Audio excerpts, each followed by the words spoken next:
and how to find your spot in terms of what God's up to in the world around us and how He's going to use you to make eternal impact.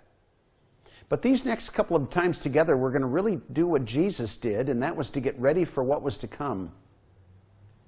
In this Master's Program approach, we're going to be talking about the personal realm, growing out of one verse that tells us the story of almost 20 years of Jesus' life. The four Gospels tell us about Jesus' time on earth, and out of 3,650 verses that are offered by Matthew, Mark, Luke, and John, 3,500 of those verses are given to the 3 years that were His public ministry time. About 160 of the verses were devoted to His childhood and then landing in Nazareth when He was about 12. There's an 18-year period from age 12 to age 30 where only one verse gives us any insight about what He did while He was here. In fact, the majority of His time on planet Earth is captured in one sentence.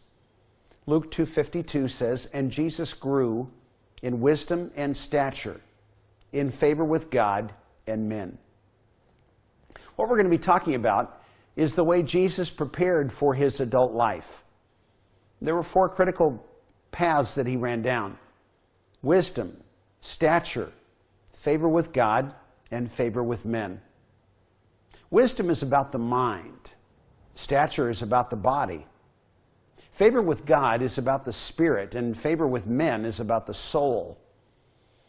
And we're going to spend some time in the next few sessions talking about those four categories, not because they're all equally important.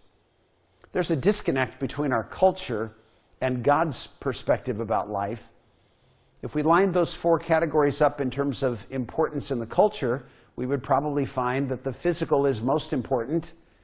That second to that, we would find the soul, relationships, to be the runner-up.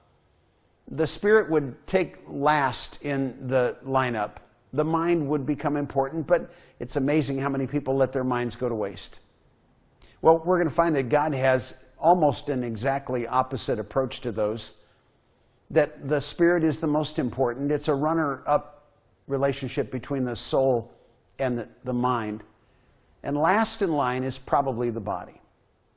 We're going to start with that one this morning, though, because your personal realm infrastructure, those four elements, body, mind, soul, and spirit, are going to reflect the quality of your personal habits, the routines that make up your life.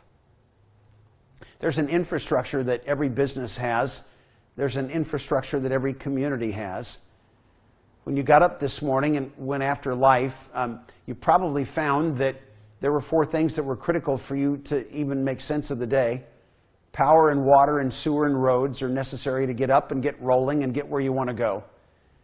And the same kind of importance that those constitute for your physical experience in the society, your body, your mind, your soul, and your spirit represent in terms of your life.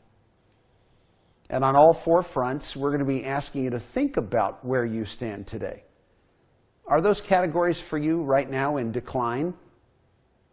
Are they individually at a maintenance level where you've got just enough to offer, no more, but no less than you need?